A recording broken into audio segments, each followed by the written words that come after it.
Hi friends, welcome to my channel. ఈరోజు మనము ఈ వీడియోలో నిన్న మొదటి లెసన్ అయిన సమ్మక్క సారక్క గురించి చూసాము. ఒకవేళ మీరు ఆ వీడియో చూడనట్లయితే చూడండి. ఆ వీడియోలో కూడా 2-3 పాయింట్లు, ఇంపార్టెంట్ పాయింట్లు ఉన్నాయి. ఈరోజు వీడియో వచ్చేసి కలవారి కొడలు. ఇది రెండో లెసన్, భాగం 2, కలవారి కొడలు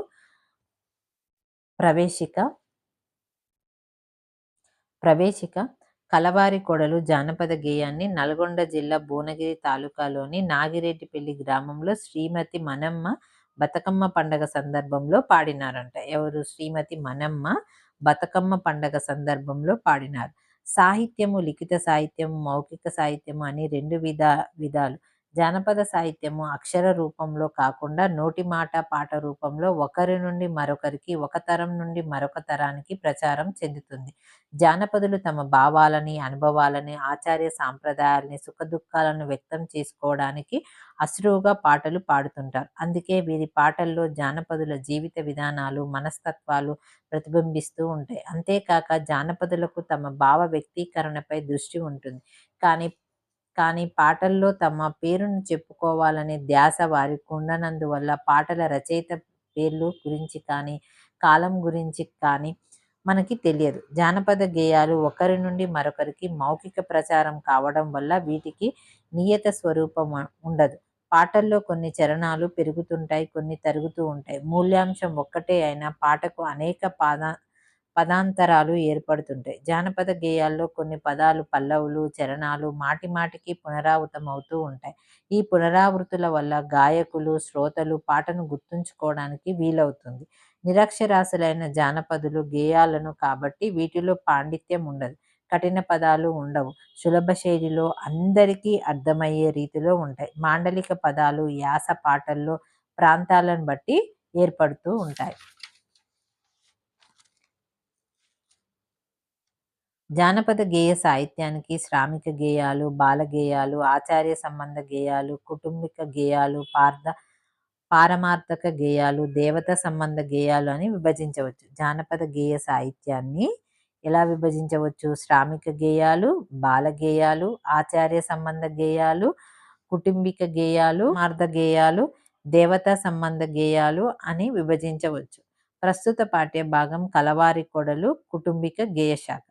ఏ శాఖకు చెందింది? కుటుంబిక గేయ శాఖకి చెందింది. వారి కోడలు ఉయ్యాలో, కలికి మహాలక్ష్మి ఉయ్యాల, కడుగుతుంది పప్పు ఉయ్యాలో, కడవలో పోసి ఉయ్యాలో, అప్పుడే వచ్చాడు ఉయ్యాలో, ఆమె పెద్దన్న ఉయ్యాలో, కాళ్ళకు నీళ్ళిచ్చి ఉయ్యాలో, కన్నీరు నింపే ఉయ్యాల, ఎందుకు కన్నీరు ఉయ్యాలో, ఏమి కష్టాలు ఉయ్యాల, తుడుచుకో చెల్లెల ఉయ్యాల, ముడుచుకో కురులు ఉయ్యాల, ఎత్తుకో బిడ్డను ఉయ్యాల, ఎక్కువ అందలము ఉయ్యాల.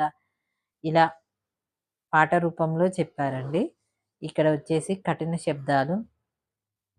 వచ్చిండ్రు అంటే వచ్చినారు, కురులు అంటే వెంట్రుకలు, అందలము అంటే పల్లకి, రచ్చ అంటే సభ సమావేశము. వాక్యానము.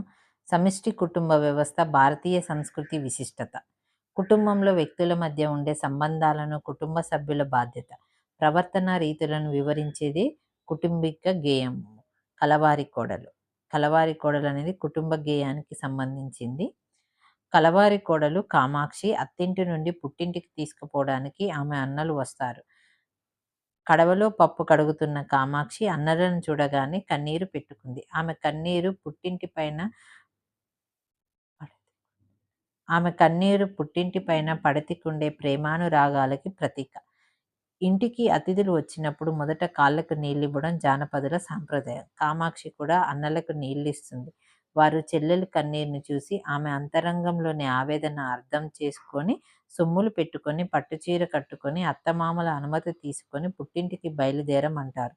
అత్తింటి సౌభాగ్య సంపదలను పుట్టింట్లో ప్రదర్శించడం, పుట్టింటి భోగభాగ్యాలని అత్తింట్లో చెప్పుకోవడం తెలుగు ఆడపడుచులకి సహజ గుణం.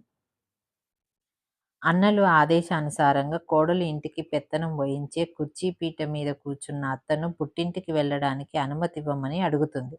ఆమె మామను అడగమంటుంది. పట్టె మంచం మీద పడుకున్న మామ బావనడగమంటాడు. భారతం చదివేటి పెద్ద బావ అక్కనడగమంటాడు. వంటలు చేసేటి అక్కగారు భర్తనడగమంటుంది. చిట్ట చివరకు రచ్చలో కూర్చున్న రాజేంద్ర భోగి సొమ్ములు పెట్టుకొని చీర కట్టుకొని పుట్టింటికి పోయిరా అని అనుమతిస్తాడు. కోడలు కామాక్షి ఇంటి వారి అనుమతిని తీసుకొని ఇరక్క పొరుగ ఇరక్క పొరుగక్కలకు చెప్పి పుట్టింటికి బయలుదేరుతుంది. పుట్టి పెరిగిన కన్నవారింటికి పోవడానికి కామాక్షి అత్తింట్లోనూ కుటుంబ సభ్యుల అనుమతి వేయడము, ఇరుగు పొరుగు వారికి కూడా చెప్పి వెళ్ళడం ఉన్న అచ్చమైన పలీయ పడతి జీవితాన్ని ప్రతిబింబించే గేయం ఇది. భర్త కొరకే భార్య అత్తింటికి వచ్చినా కోడలు భర్తతో పాటు కుటుంబ సభ్యులందరితో భక్తి గౌరవాలతో మెలగాలి అని ఈ గేయం పరోక్షంగా బోధిస్తుంది. అందరి అనుమతి వేడినా అనుమతిచ్చేది మాత్రం ఆమె భర్త. భార్య జీవితాన్ని శాసించేది భర్తే. భార్యలకు స్వతంత్ర వ్యక్తిత్వం ఉండదు. భర్త ఇష్టానుసారంగా భార్య ప్రవర్తించాలి. ఇటువంటి వినయ విధేయతలున్న కోడళ్ల వల్లే కుటుంబం సమిష్టిగా మనగలుగుతుంది. లేకుంటే ముక్కలు ముక్కలైపోతుంది. అందుకే అవిభక్తి కుటుంబానికి కోడలు సహనము, వినయ విధేయతలే మూల స్తంభాలని జానపదుల విశ్వాసం. ఈ గేయంలో కామాక్షి కలవారి కోడలు. కలవారి ఇళ్లలో కోడళ్ళు తప్ప మిగతా వారెవరూ పనిచేయరు. అత్తగారు కుర్చీ పీటలపై కూర్చుంటారు. మామ పట్టె మంచం మీదపై పడుకుంటాడు. బావ భారతం చదువుతుంటాడు. భరత రచ్చలో రాజేంద్ర భోగిలా కూర్చుంటాడు. కామాక్షి మాత్రం పప్పు కడుగుతుంది.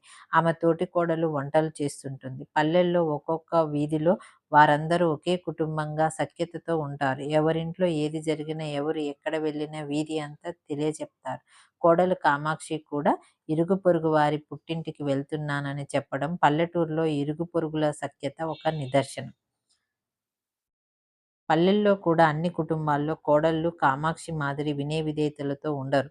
పుట్టింటికి వెళ్ళడానికి కూడా అందర్నీ కోరాలా అంటూ విసుక్కునే కోడళ్ళున్నారు. అత్తమామలని శాపనార్థాలు పెట్టే ఆడవాళ్ళు ఉంటారు. చూడండి ఒకసారి. మొగిలి తోటలో ఉన్న వెన్నియాలో, ఓ మొగుడు గారు వెన్నియాలో, మాయన్నలొచ్చిండు వెన్నియాలో, మమ్ము సాగాదోలు వెన్నియాలో, పోతే పోతివి గాని వెన్నియాలో, మళ్ళెప్పుడొస్తావు వెన్నియాలో, మార్గశిర మాసాన ఎన్నియాలో, మళ్ళ తిరిగొస్తాను వెన్నియాలో, కుక్కలు గుంటకులు ఎన్నియాలో, కొట్టిన నాడు ఎన్నియాలో, నక్కలు నాగన్లు ఎన్నియాలో, దున్నినాడు ఎన్నియాలో, అత్తమామ సావుకు వెన్నియాలో, అంది వస్తాను వెన్నియాలో. పాడినవారు ఎవరంట? కమలమ్మ, వరంగల్. సమాజంలో వివిధ మనస్తత్వాలను అనుసరించి ఒకే పాటకు వివిధ పాఠాంతరాలు ఏర్పడుతుంటాయనడానికి పై గేయం ఒక మంచి నిదర్శనం. కలవారి కోడలు బతుకమ్మ పాట తెలంగాణలోని స్త్రీలకు ప్రత్యేక పండగ, పూల పండగ, బతుకమ్మ పండగ. ఈ పండగ తెలంగాణ స్త్రీల సాహిత్య, సంగీత, నృత్య కళారూపాల త్రివేణి సంగమం. స్త్రీలు సౌభాగ్య ప్రధాని అయిన గౌరీదేవికి బతుకమ్మ ఆరాధనలు అందుకుంటుంది. మహిషాసుర మర్దిని, భీకర స్వరూపిణి అయిన దేవిని నవరాత్రుల సమయంలో తెలంగాణ స్త్రీలు అందమైన పూల రూపంలో దర్శిస్తారు. పాటలు పాడుతూ ఆడుతూ ఆమెను పూజిస్తారు. మహాలయ అమావాస్య నాడు ఆరంభమైన బతుకమ్మ పండగ మహాపున్నమి నాడు ముగుస్తుంది. బతుకమ్మ పండగ నాటికి ప్రకృతిలో లభించే వివిధ రకాల పూలతో పళ్ళెంలో త్రిభుజాకారంగా బతుకమ్మని పేరుస్తారు. ఉదయం పేర్చిన బతుకమ్మలను స్త్రీలందరూ కలిసి సాయంకాలం ఒకే దగ్గరికి చేరుస్తారు. వాటి చుట్టూరా స్త్రీలు వలయాకారంగా వంగి చేతులను తట్టుతూ తిరుగుతుంటారు. ఒకరు పాటను చెప్తుంటే మిగిలిన వారు పాడుతూ ఉంటారు. చీకటి పడి వరకు ఆడి తర్వాత వాటిని చెరువులో కానీ కాలువలో కానీ విడిచిపెడతారు. బతుకమ్మ పండగ ఆటలు మేలు కలయిక. బతుకమ్మ పాటలని ఒడిదుడుకులు లేని క్రమగతిలో ఒకే స్వరంతో సాగిస్తుంటారు. సహజ సంగీతంలో ఒప్పార బతుకమ్మ పాటకులకి సంగీత శాస్త్ర నియమాల లక్షణాలను అన్వయించడం అసాధ్యం. సాధారణంగా ఇవి చతురస్ర గతిలో ఉంటాయి. పాటల్లోని పదాలు, చరణాలు, పల్లవులు నాట్యానికి అనుగుణంగా సాగుతూ ఉంటాయి. బతుకమ్మను ఆడేటప్పుడు ఒక్కొక్క ఆవృతానికి, పల్లవికి చేతులు తట్టడం జరుగుతుంది. పాటల్లోని ప్రతి చరణాంతరంలో కలవారి కోడలు పాటల మాదిరిగా ఉయ్యాల అని గాని, వలలో అని గాని, చందమామ అని గాని పల్లవులు ఆవృతము అవుతుంటాయి. బతుకమ్మను ఆడేటప్పుడు స్త్రీలు నీతి బోధాత్మక గేయాలు, పౌరాణిక గేయాలు, ఆచార కుటుంబ సంబంధ గేయాలను పాడుతూ ఉంటారు. ఆ పాటల్లో ప్రతి పద్యంలో స్త్రీల మనోభావాలు, జీవిత విధానాలు ఒదిగి ఉంటాయి. పల్లెల్లో వెనకటి కాలంలో అశుభము, శుభము తెలియని వయసులో ఆడపిల్లలకు పెళ్ళిళ్ళు జరిగిపోయేవి. అందుకే అత్తింట్లో ఆడపిల్లలు మెలగవలసిన విధానాలు బతుకమ్మ పాటలో పొందుపరిచి పాడుతూ ఉంటారు.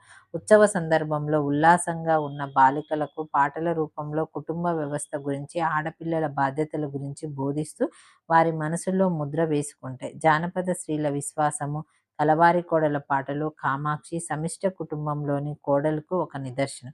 కామాక్షి మాదిరిగా అవిభక్త కుటుంబ మర్యాదల నియమాలను ఆడపిల్లలు కాపాడాలనే హితబోధ ఈ పాఠంలో అంతర్లీనంగా ఉంది. ఆడపిల్లలు భావి జీవితాలకు ఈ పాటలు మార్గదర్శకాలవుతాయి. Okay friends, thank you.